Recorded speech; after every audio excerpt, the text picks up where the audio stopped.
sur la TFM et bienvenue à Question Directe qui reçoit aujourd'hui M. Bokarli. Bokarli est le directeur général de la SACO, la Société d'aménagement et de promotion des côtes et zones touristiques du Sénégal. Monsieur Lee, merci d'avoir accepté notre invitation. Depuis quelques mois et quelques semaines, on parle de la crise dans le tourisme au Sénégal. À votre avis, à quoi est due cette crise? Merci Alassane Samba. Permets-moi d'abord de saluer les téléspectateurs de la TFM. La crise du tourisme au Sénégal est liée à plusieurs facteurs. Et c'est une crise qui date de quelques années. De plus de 15 ans. De plus de 15 ans, oui. Il y a plusieurs types de crises qu'on a traversées ces dernières années. La dernière, c'est une crise liée à l'épidémie Ebola, qui a quand même eu des impacts très durs sur le monde touristique. Aujourd'hui, nous sentons quand même une légère reprise parce que Ebola, c'est désormais derrière nous. En plus de ça, dans cette crise, il y avait des facteurs liés à la cherté de la destination. Aujourd'hui, l'État a pris des mesures hardies qui concourent à amoindrir un peu le coût de la destination sénégalaise. La crise est aussi due à un déficit certainement pendant des années de promotion et on sent une reprise aussi. L'État s'est engagé à mettre plus de moyens pour la promotion de la destination sénégalaise. Pourtant, certains spécialistes contestent le fait que l'État du Sénégal ait diminué les taxes aéroportuaires en disant qu'il fallait plus miser sur la qualité que sur le prix. Alors ça, je ne pense pas que ça soit la bonne analyse. On était tous d'accord sur le fait que la destination était chère. Et le prix de la destination dépend en grande partie au prix des billets d'avion. Et sur ces billets, il y avait plusieurs taxes. L'État, en ce qui le concerne, est conscient de cette situation et a pris les mesures adéquates. Aujourd'hui, on a réduit pratiquement de 50% toutes les taxes liées au prix du billet qui dépendent de l'État du Sénégal. Il y a d'autres taxes qui sont liées directement aux opérateurs de transport et actuellement, il y a des négociations très avancées pour pousser les compagnies aériennes à réduire ces taxes-là, notamment la taxe de surcharge carburant. Donc, je pense que réduire le prix du billet aujourd'hui concourt à alléger ce prix de la destination sénégalaise. Mais pour autant, la conséquence, bien sûr, c'est ça affaiblit un peu, disons, les exploitants d'aéroports. Mais dans les prochains mois, nous nous attendons à l'ouverture de l'aéroport AIBD qui permettra quand même, compte tenu de sa configuration, compte tenu de sa capacité, à juguler ce manque à gagner par rapport à l'aéroport. Mais pour autant, les propriétaires d'hôtels, les spécialistes de la question continuent à dire que jusqu'à présent, ils n'arrivent pas à avoir encore le nombre requis de touristes qui viennent dans nos hôtels. Ils ne sentent pas réellement l'effet de cette mesure. Alors, on sort d'une saison touristique très touchée par le virus Ebola. Et bientôt, nous allons rentrer dans la saison 2015-2016, à partir d'octobre. Et les signaux montrent quand même qu'il y aura certainement une reprise. Bien sûr, cette reprise se fera dans le temps, ce ne sera pas du tic au tac. Les mesures qui sont prises aujourd'hui vont prendre des effets au fur et à mesure. C'est-à-dire qu'il y a un travail de communication à faire, un travail de promotion à faire. Bien sûr aussi continuer à agir sur le prix de la destination parce que de ce point de vue, je pense que les hôteliers aussi ont un rôle à jouer. Parce qu'il n'est pas normal aujourd'hui qu'un hôtel à Dakar soit plus cher qu'à New York, ou un hôtel à Saly soit plus cher qu'à Rimini ou dans les grandes stations touristiques. Je pense que les hôteliers aussi ont un rôle à jouer. Et l'autre facteur qui nous rend encore plus optimistes, c'est que le tourisme intérieur commence vraiment à se développer. Aujourd'hui, à Saly, on sent quand même une embellie dans ce sens. C'est-à-dire que les week-ends, les hôtels sont pleins de Sénégalais et même de fonctionnaires étrangers basés à Dakar qui viennent passer leur week-end. Et d'autres qui viennent passer carrément leurs vacances. Mais les Sénégalais jugent que l'accès aux hôtels est très cher pour les autochtones. On veut les encourager à aller dans les hôtels les week-ends. Mais les prix sont trop chers. Pour un fonctionnaire moins, payer 55 000 ou bien plus de 100 000 francs pour une nuitée dans un hôtel, ce n'est pas donné à tout le monde. Effectivement, ça c'est une réalité. Hein. Vous savez, il y a un juste milieu à trouver. C'est vrai que les hôteliers ont un souci de rentabilité de leur outil de production. Donc, ils sont face à des contraintes qui les obligent des fois à aligner le prix selon disons, le prix de revient de leurs produits. Mais je pense qu'il y a un effort à faire dans ce sens. Et nous travaillons avec le comité de station de Saly, par exemple, pour voir dans quelle mesure, quand même, les hôteliers peuvent agir sur les prix, notamment pour les nationaux, pour les résidents sénégalais qui veulent passer des week-ends, qui veulent passer leurs vacances dans les hôtels. Moi, je pense qu'il y a une marge aussi là-bas sur laquelle on peut jouer pour améliorer ce tourisme intérieur. Il continue à dire que oui, on parle d'embellie, on parle un peu de reprise du tourisme, et pourtant les travailleurs dans les hôtels continuent à avoir des problèmes. Il y a certains hôtels qui ferment, d'autres qui licencient, d'autres qui restent des 3 ou 4 mois sans être payés. Ces gens-là, aujourd'hui, le discours que vous leur portez aux gens en disant que les choses reprennent, ils ne le comprennent pas. Alors, bien sûr, quand on sort d'une crise de 15 ans, c'est normal qu'il y ait encore des séquelles de cette crise-là. Aujourd'hui, il est vrai qu'il y a des hôtels qui ferment, mais il y a des hôtels aussi qui ouvrent. Il y a des employés qui perdent leur emploi dans le secteur, mais il y en a aussi qui en gagnent. Donc, le bilan aujourd'hui peut être considéré comme négatif, bien sûr, mais il est sur une courbe d'amélioration. C'est-à-dire que la tendance aujourd'hui, en tout cas pour ces derniers mois qu'on a vu, moi je connais un peu le milieu à Saly. Je sais qu'à Saly, avec le tourisme intérieur, il y a quand même une légère reprise. Et qu'il y a aussi des promoteurs qui cherchent à s'installer. Hein, s'ils n'avaient pas senti cette reprise-là, ils ne vont pas investir pour... On a vu des villes comme le Maroc, la Tunisie développer beaucoup de tourisme balnéaire, alors qu'au Sénégal, c'était l'une des forces du tourisme au Sénégal. Vous avez par exemple plus de 3000 heures de soleil par an, 500 km de plage sur 700 km de côte. Le Sénégal n'arrive pas à rentabiliser cela. Alors, le Sénégal, quand même, a rentabilisé pendant un bon moment ce tourisme balnéaire. Aujourd'hui, le tourisme s'adosse sur le balnéaire. Bien sûr, il y a des problèmes.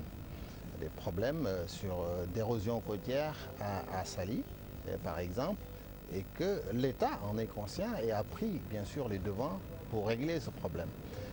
Aujourd'hui, on a réussi à convaincre la Banque mondiale à financer un projet de restauration des plages de Saly à hauteur de 22 millions de dollars, à peu près 14 milliards de francs CFA. Et ce programme est en cours. On est en phase d'étude, donc on ne veut pas commettre les erreurs des derniers épisodes de protection des plages. Donc les études sont en cours pour savoir exactement ce qu'il faut faire pour régler définitivement le problème, notamment au niveau de la station de Saly. Mais qu'est-ce que le Sénégal fait aujourd'hui pour développer les autres formes de tourisme? On sait qu'au Sénégal, il y a des sites touristiques historiques tels que Gorée, vis-à-vis des Américains, qui pourraient venir au Sénégal parce que liés par l'histoire de Gorée, aller en Casamance où les sites touristiques sont différents, à Tambacounda où il y a des sites qui ont des écosystèmes assez différents. Est-ce qu'il y a une promotion, une politique qui est faite pour l'intérêt du pays, pour que ces autochtones aient accès aux touristes? Vous savez, on ne peut pas décréter du jour au lendemain qu'on va changer une forme de tourisme pour passer du balnéaire au tourisme écologique, au tourisme d'affaires. Mais ce qui est vrai aujourd'hui, c'est que par rapport au tourisme d'affaires, il y a beaucoup de choses qui sont en train de se faire. Si vous regardez bien à Dakar, il y a beaucoup d'hôtels qui poussent et qui sont orientés vers ce tourisme d'affaires. Quant au tourisme de loisirs ou un tourisme écologique, par exemple, dans le plan Sénégal émergent, il est inscrit quand même des investissements assez conséquents pour développer ce volet touristique, notamment dans le parc Niokolo-Koba. Aujourd'hui, on a besoin d'améliorer le contenu touristique. Parce qu'en réalité, pendant longtemps, le seul contenu qu'on a donné au tourisme, c'est le balnéaire. On vendait la plage, le soleil. On s'est rendu compte que ça a ses limites, notamment avec l'érosion côtière. À Saly, par exemple, nous avons un important programme de requalification de la station qui passe par donner un nouveau contenu à la station, améliorer l'attraction à travers des activités de sport ou des activités d'affaires. À la SAPCO, on a un ambitieux programme de modeler Saly de sorte que ça attire pas seulement les touristes qui cherchent la plage, mais que ça attire bien sûr les nationaux qui ont envie de changer d'air, qui travaillent à Dakar, mais qui auront aussi des opportunités de faire des affaires ou de trouver d'autres types de loisirs dans la station de Saly. Il y a aussi des nouveaux projets intégrés, notamment le projet de Pointe-Sarène, où on a prévu comme type de loisir un parc animalier sur 2500 hectares. Actuellement, nous négocions avec des groupes qui sont intéressés à développer ce volet-là et ça attire ceux qui cherchent la nature. Donc, est-ce que le problème foncier de Pointe-Sarène est réglé ou pas? Ce matin, j'étais en réunion en commission de conciliation pour les derniers réglages, pour régler définitivement ces difficultés liées au dédommagement des populations qui ont été expropriées sur le site de Pointe-Sarène. Ça s'est très bien passé. Donc je pense qu'aujourd'hui, nous nous acheminons vers une solution définitive de ce problème. On a déjà mis en place les fonds nécessaires pour dédommager. De combien de milliards? 1,8 milliard. Pour dédommager les familles, combien de familles? On a 385 impactés sur les sites de Pointe-Sarène et Mbodiène.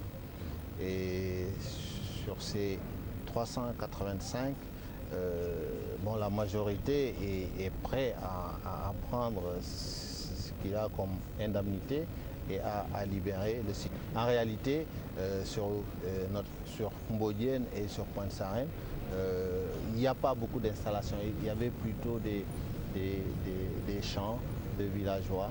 Et de ce point de vue, moi je pense que, bien sûr, il y a eu quelques échanges, quelques remous au niveau de la population qui contestaient un peu le mode d'évaluation. On a réussi quand même à les convaincre que le projet, c'est d'abord pour eux qu'on le fait.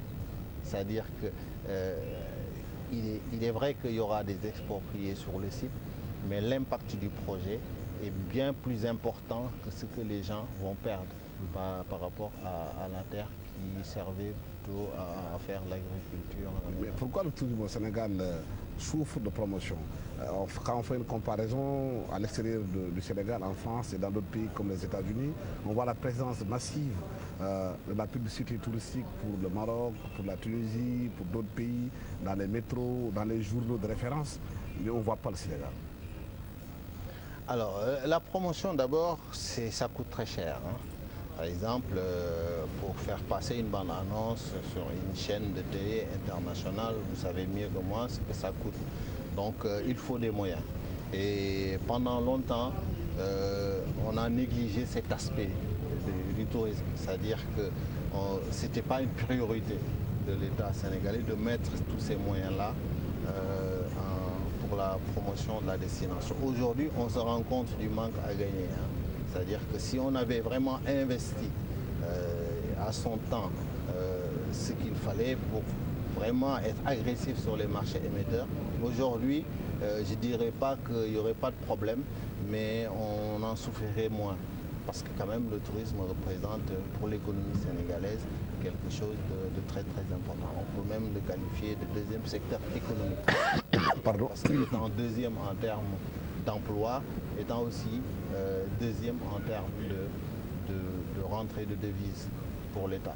Donc il est normal, il était vraiment important pour les différents gouvernements qui se sont succédés de mettre les moyens qu'il faut pour promouvoir ce tourisme. Maintenant, cette promotion n'est pas seulement liée aux moyens qu'il faut mettre, parce qu'une promotion du tourisme dépend aussi de plusieurs autres facteurs. Le Sénégalais doit apprendre aussi à accueillir le tourisme. L'hôtelier doit apprendre à donner satisfaction. Parce que quand vous vendez un produit à l'étranger, il faut que la personne qu'on a vendu ce produit-là trouve ce produit sur place. Et il y a aussi des aspects liés à l'environnement. Il faut une protection de l'environnement. Il faut des infrastructures modernes. Il faut une bonne connectivité. Et tout ça, je pense qu'aujourd'hui, c'est en marche. En termes de connectivité, avec le nouveau aéroport, avec les autoroutes qu'on est en train de construire, je pense qu'on va faire un pas. Avec, bien sûr, toute la politique de sensibilisation au niveau des populations, je pense qu'on va apprendre, nous Sénégalais, à accueillir mieux les touristes. La teranga, il faut qu'elle soit effective sur le terrain. Parce que tout ça participe à la promotion. Il faut que vous avez, je pense, vous journalistes, un rôle à jouer important. Que les Sénégalais sachent que le touriste qui vient, il participe à son propre, au développement de l'économie sénégalaise. Donc, il faut le mettre à l'aise. Mais l'un des reproches que les touristes font, surtout au Sénégal, c'est qu'ils disent que le Sénégal, c'est un pays qui n'est pas propre, c'est un pays sale. Dès l'aéroport, déjà, l'État d'immondice accueille les touristes. Ils ne reviennent pas souvent. Voilà, donc vous touchez du doigt un des problèmes liés à la promotion, parce que une destination qui n'est pas propre ne peut pas être compétitive par rapport à d'autres. Donc de ce point de vue, il y a des efforts à faire. Je pense que, en tout cas pour les sites touristiques, aujourd'hui l'État fait des efforts. Je prends l'exemple de Saly parce que c'est l'exemple que je connais le mieux. L'État a mis sur la table 1 milliard pour qu'on améliore l'environnement. Et nous travaillons d'arrache-pied pour améliorer la propreté du site.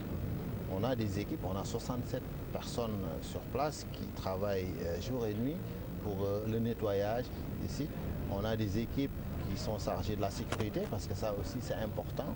Il faut que le touriste se sente vraiment en sécurité chez nous. Donc il y a tous ces aspects qui nécessitent quand même un effort supplémentaire de la part de nos citoyens, mais de la part aussi de l'État. Oui, mais Saly, c'est la destination finale.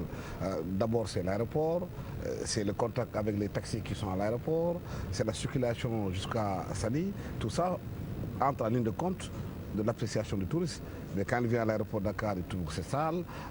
Les taxis qui sont à l'aéroport ne sont pas présentables. Les embouteillages d'ici à Saly posent problème. Tout ça, c'est des facteurs qu'il faut régler. Vous savez, le touriste, il ne vient pas chercher du luxe chez nous. Ça aussi, il faut qu'on le sache. C'est-à-dire que c'est pas... Mais il y a le minimum. Oui, bien sûr, la propreté, elle est importante. Il y a aussi l'abordage des touristes. C'est-à-dire qu'il faut une certaine civilité quand on est en contact avec le touriste. Mais le touriste, en réalité, il ne vient pas chercher un plus de confort du point de vue matériel ou du point de vue même de l'esthétique chez nous. Il cherche à découvrir quelque chose de profond chez nous. c'est-à-dire notre capacité à l'accueillir, notre capacité à sourire, notre capacité à nous offrir des petites choses qui sont de chez nous. Voilà. Et c'est sur ces points-là que nous pouvons faire la différence. On ne peut pas aujourd'hui dire du jour au lendemain, on va avoir des taxis, par exemple, plus modernes que ceux qu'on peut trouver à Paris ou ailleurs. On ne peut pas avoir des routes mieux en état qu'ailleurs. On ne peut pas être vraiment, de ce point de vue-là, mieux que les autres.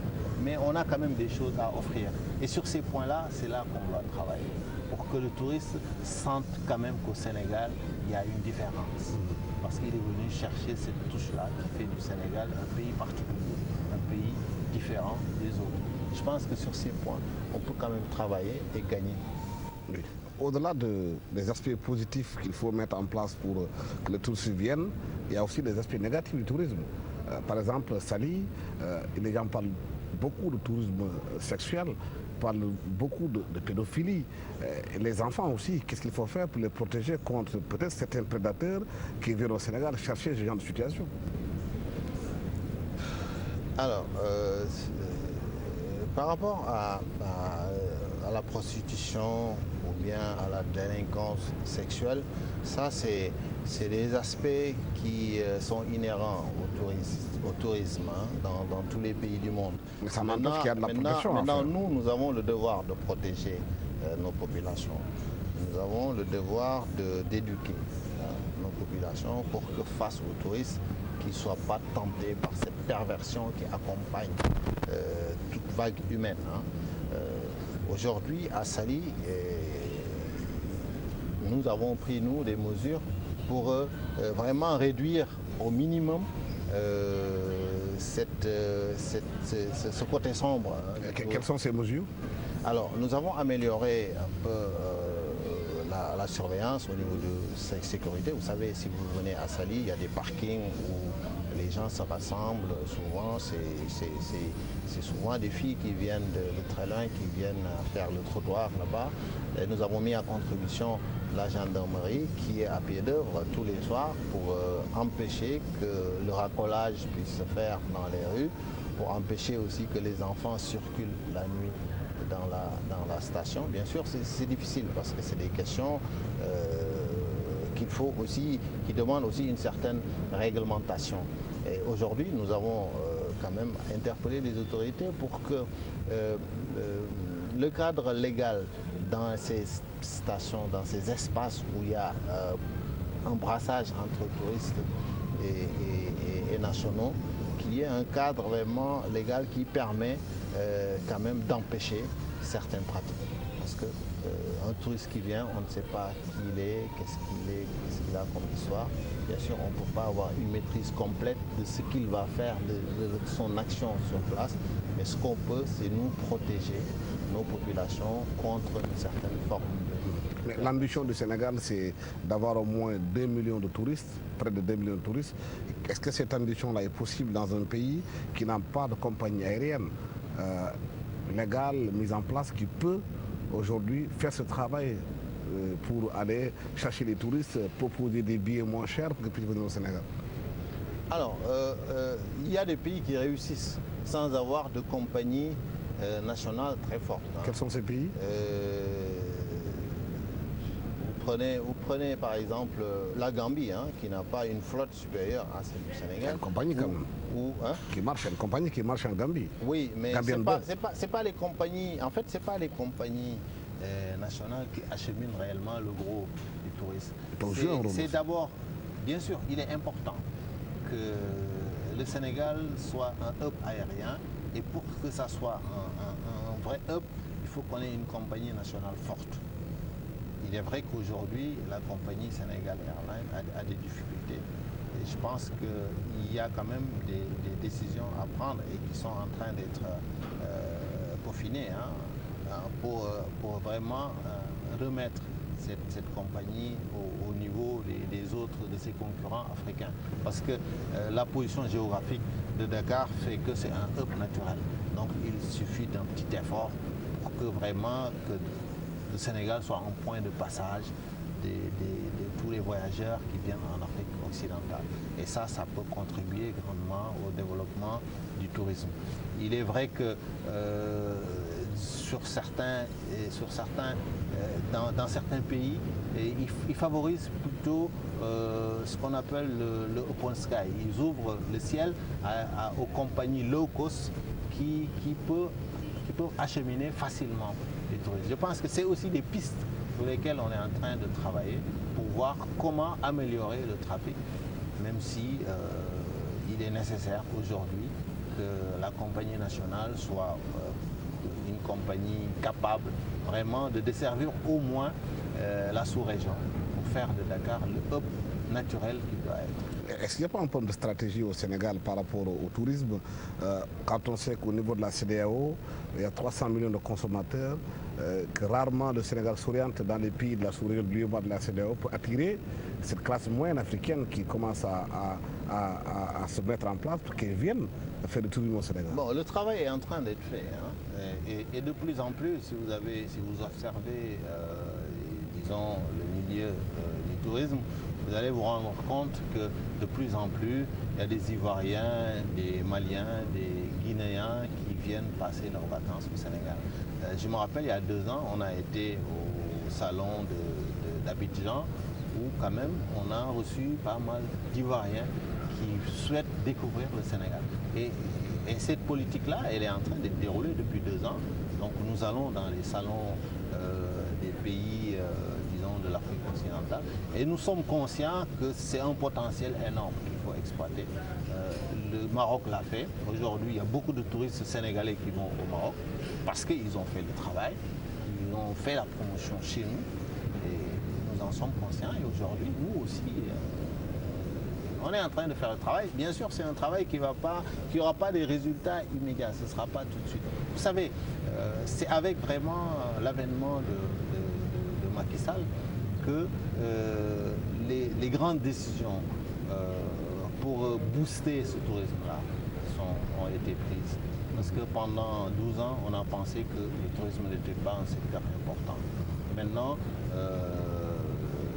le président Macky Sall, lui, il en est conscient et il est en train de prendre toutes les mesures idoines qui feront que dans le temps, forcément, cette reprise du tourisme sera au rendez-vous. Mais est-ce que justement le talon d'Achille du tourisme au Sénégal, c'est pas aussi quelque part au-delà des autres difficultés, la promotion encore? Parce que beaucoup estiment que le président Macky Sall a passé ses vacances ici au Sénégal, à Popenguine, et qu'au niveau touristique, les gens sont incapables de vendre cette image-là au Sénégal et à l'extérieur. Alors, cette image est bien vendue. Hein. Moi, j'ai regardé le président jouer au football sur la plage, une vidéo de meilleure qualité. Donc, moi, je vous dis, hein, cette année, on a quand même eu un rush à Saly de touristes nationaux. Donc, je vous demande d'aller voir le week-end prochain à Saly. Vous allez voir que les hôtels seront pleins. Donc ça veut dire que c'est en train quand même de prendre et de bouger. Bien sûr, il y a un travail encore à faire pour pérenniser ceci, pour que les gens aussi puissent accéder, parce qu'il est vrai que les prix sont chers pour les nationaux. Et ça, c'est un appel que je lance bien sûr à mes amis hôteliers de Saly. Il faut réduire le prix pour que le Sénégalais lambda puisse venir passer ses vacances à Saly, dans nos hôtels en général. Et ce travail-là est en train d'être fait. Je pense que les résultats sont là. Aujourd'hui, quel message lancez-vous aux hôteliers qui sont là pour les rassurer par rapport à nos inquiétudes pour leur travail et surtout les travailleurs? Alors moi, je pense que c'est le président lui-même qui les a rassurés. Parce que les hôteliers, bien sûr, disons les professionnels du tourisme, sont très bien organisés au Sénégal. Et ils font entendre leur voix à l'État. Et ils avaient des revendications. Et les travailleurs qui sont dans les hôtels, qui n'ont plus de travail? Non, le travailleur dépend, en fait, la santé du travailleur dépend de la santé de la boîte. C'est-à-dire, si l'hôtel marche, il n'y a pas de raison qu'on licencie. S'il n'y a pas de touristes, évidemment, le professionnel, l'hôtelier, l'exploitant, il ne peut pas payer les employés, donc il ne peut pas les garder. Donc tout le travail, c'est de faire de sorte qu'il y ait le plus de touristes possible.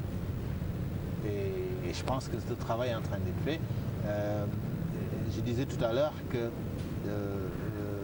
les hôteliers étant bien organisés, ont quand même porté leurs revendications. Il y a eu 17 mesures qui sont venues des exigences, disons même, du monde touristique, et que pratiquement l'État a accepté à 95%. Donc aujourd'hui, les revendications l'État a donné raison. En fait, a pris toutes les mesures vraiment nécessaires pour relancer le tourisme. Il reste le travail que nous-mêmes, nous devons faire en tant que Sénégalais pour la promotion de la destination, en tant que professionnels aussi, pour faire de sorte que l'hôtel soit accessible, que l'hôtel soit de niveau et vraiment qui donne envie aux touristes de venir. Je pense que le produit doit être amélioré, les prix doivent être réduits et bien sûr couplés aux mesures prises par le chef de l'État. Je pense que forcément, avec tous les atouts qu'on a dans ce pays, le tourisme va repartir. Bocar Ly, merci d'avoir été avec nous sur ce plateau de la TFM à Question Directe. Merci à toute l'équipe technique qui m'a accompagné pour la réalisation de cette émission. Merci à vous, de chez vous, qui suivez cette émission avec nous. Merci. Au revoir.